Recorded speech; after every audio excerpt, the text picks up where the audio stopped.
তোমার বাবার সামনে যদি কাপড় ঝাড়ো, কাপড়ে ধুলাবাড়ি লাগছে, এটাকে ঝাড়ো, তোমার বাবার সামনে বসা আছে, তাহলে তুমি বেয়াদব সন্তান, কুলাঙ্গার সন্তান। তুমি তোমার বাবার হক আদায় করো নাই, বেয়াদবি করেছো, নষ্ট করেছো, তার সামনে শুধু কাপড়টা ঝাড়া দিয়েছো। এটার কারণে, কারণ তুমি কোন রাজার সামনে, তুমি কোন পদস্থ কর্মকর্তার সামনে, পাওয়ারফুল কোন ব্যক্তির সামনে কাপড় ঝাড়া দিবা না। তোমার বিবেকে বাঁধবে, দুনিয়ার যত বড় নেতা, যত বড় ব্যক্তি হোক, যত বড় আলেম হোক, যত বড় হুজুর হোক, যত বড় শেখ হোক, যত বড় আল্লাহর নেককার বান্দা হোক, যত বড় ইমাম খতিব হোক, হারামের ইমাম হোক, তোমার কাছে তোমার মা বাবার চাইতে বেশি শ্রদ্ধা পাওয়ার উপযুক্ত আল্লাহর জমিনে আর কেউ নাই। আবু হুরায়রা রাদিয়াল্লাহু তাআলা আনহু, তিনি এক ব্যক্তিকে দেখতে পাচ্ছেন যে সেই লোকটা আরেকজনের সাথে হেঁটে আসছে। তিনি থামায় বললেন যে তোমাদের একজনের সাথে আরেকজনের কি সম্পর্ক, অর্থাৎ তোমরা কি কেউ কারো কিছু হও কিনা। তার সন্দেহ হলো। তখন ছেলে বলল যে উনি আমার বাবা। তখন আবু হুরায়রা বললেন, তোমার বাবা? তুমি শুনে রাখো, যদি এই লোকটা তোমার বাবা হয়ে থাকে তাহলে কখনো তার নাম ধরে ডাকবে না, আর তার আওয়াজের উপরে কোনো দিন তোমার আওয়াজ হবে না। তিনি যে আওয়াজে কথা বলবেন তার চাইতে বড় আওয়াজে তুমি কথা বলবা না। তার চাইতে বেশি উচ্চ আওয়াজ তুমি যদি কথা বলো তাহলে তুমি বাবার কুসন্তান, এবং এর জন্য কিয়ামতের ময়দানে ওই যে বান্দার হক নষ্ট করেছো তুমি, সবচেয়ে বড় হক, বাবার হক, মায়ের হক, সেটা তুমি নষ্ট করেছো, যেন তোমাকে জবাবদিহি করতে হবে। তার চাইতে কখনো জোরে যেন আওয়াজ না হয়। বাসাতে, বাড়িতে, ঘরে যখন কথাবার্তা হবে, বাপের আওয়াজের চাইতে তোমার আওয়াজ যেন বড় না হয়, এটা তোমাকে খেয়াল রাখতে হবে। আর কখনো কোনো জায়গায় হাজির হয়েছো, তোমার বাবা চেয়ারে বসার আগে তুমি বসবা না, বাবা বসবে তারপরে তুমি বসবে।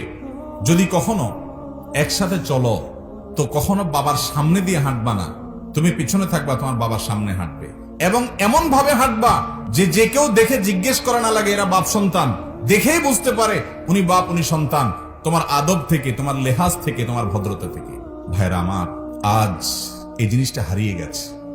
আজ আমাদের তরুণদের কাছে, যুবকদের কাছে, বিভিন্ন বয়সের মানুষের কাছে যার সাথে সবচাইতে বেশি দুর্ব্যবহার করা যায়, যার সাথে সবচাইতে বেশি রাগ ঝাড়ে যায়, যার চাইতে সবচেয়ে বেশি ঝাড়ি দিয়ে কথা বলা যায়, সেই লোকটার নাম হলো মা।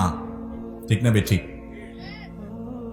অফিসে বসের সাথে খুব ভদ্র হইয়া চলি আমরা, নিজের নেতার সাথে ভদ্র হইয়া চলি আমরা, যার কাছে কোনো ঠেকা আছে, কাজ আছে, তার কাছে একেবারে বিড়াল হইয়া চলি আমরা, বন্ধু বান্ধবের সাথে তো আমরা একেবারে অন্তরঙ্গ জিগরি দোস্তের মতো চলি আমরা, নিজের বউয়ের কাছেও বিড়াল হয়ে চলি আমরা।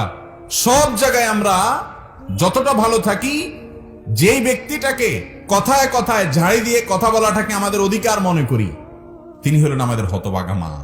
ঠিক না বেটি? অথচ আল্লাহর জমিনে এই মা এবং তারপর বাবা, এই দুটি মানুষ হলেন আমাদের সবচেয়ে বেশি সম্মান, শ্রদ্ধা, এহতেরাম, ভদ্রতা, শিষ্টাচার, সুন্দর আচরণ, বিনম্র ব্যবহার, আমাদের সব আনুগত্য এবং বিনয় পাওয়ার হকদার এই দুটি লোক। আল্লাহ তাআলা আমাদেরকে মা বাবার হক আদায় করার তৌফিক দান করুন। 10 শ্রেণীর মানুষের হক যদি আপনি আদায় করতে পারেন, আপনি বান্দার হকের ক্ষেত্রে মৌলিক কাজটা করে ফেললেন, 80% হক আদায় হয়ে গেল। তার মধ্যে থেকে মা এবং বাবা, তাদের হক কি আদায় করবেন? নাম্বার 1, তাদেরকে শ্রদ্ধা করবেন আচার আচরণে। ওই যে বললাম, প্রজা যেরকম রাজার সামনে থাকে, দাস যেরকম মালিকের সামনে থাকে, আপনার অফিসের সর্বোচ্চ বস কর্মকর্তার সামনে যেরকম থাকেন, তার চাইতে বেশি বিনয়ে অবনত হয়ে, শ্রদ্ধায় নিজেকে তুচ্ছ করে তাদের সামনে থাকবেন। আপনার মা পৃথিবীর সবচেয়ে বড় রানী আপনার কাছে, আপনার বাবা পৃথিবীর সবচেয়ে বড় রাজা আপনার কাছে। শুধু রাজা আর রানী না, দুনিয়ার যত আলেমকে শ্রদ্ধা করেন, যত হুজুরকে সম্মান করেন, সমস্ত হুজুর পরে আপনার কাছে সবচেয়ে বেশি সম্মানের হকদার কে?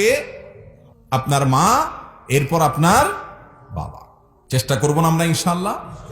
তাহলে ওনাদের প্রতি আমাদের কর্তব্য পালন করার জন্য মৌলিকভাবে আমরা কয়েকটা কাজ করব। নাম্বার 1, বিনয়ে অবনত হওয়া, বিনয়ী হয়ে থাকা, নিজেকে তুচ্ছ করে রাখা, এবং তাদের সামনে আদব লেহাজ যেগুলো বললাম সেগুলো খেয়াল করে চলা। 1, এটা হলো আচরণগত।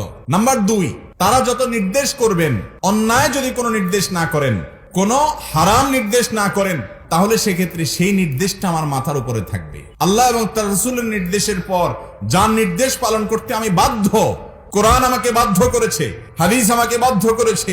নবীজি সাল্লাল্লাহু আলাইহি সাল্লাম বলেছেন, রিদার রব্ব ফি রিদাল ওয়ালিদাইন ওয়া সাখাতুর রব্ব ফি সাখাতিল ওয়ালিদাইন। তোমার মা বাবা তোমার উপরে খুশি তো তোমার আল্লাহ তোমার উপরে খুশি, মা বাবা বেজার তো আল্লাহ তোমার উপরে বেজার।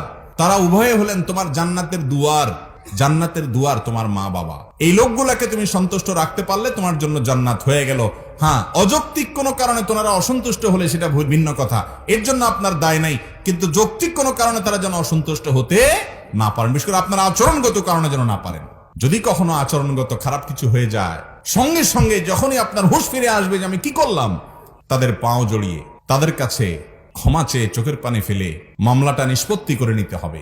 যদি আপনার মা বাবা দুনিয়া থেকে চলে যান আর আপনি মাপ চাওয়ার সুযোগ না পান, তাহলে মামলা বড় জটিল, বড় কঠিন। এই জন্য দ্বিতীয় কাজ হলো তাদের আনুগত্য করা। যখন নির্দেশ করবে নির্দেশ পালন করা। কত গুরুত্বপূর্ণ দেখেন, আপনি নফল নামাজে দাঁড়াইছেন, আপনার মা ডাক দিয়েছে, আপনি নামাজে আছেন, কিন্তু আপনার মার ডাক শুনে আপনি বুঝতে পেরেছেন খুব জরুরি কোনো বিষয়ে ডেকেছে, তাহলে নফল নামাজ ছেড়ে আপনার মায়ের ডাকে আপনাকে সাড়া দিতে হবে। এর নাম ইসলাম।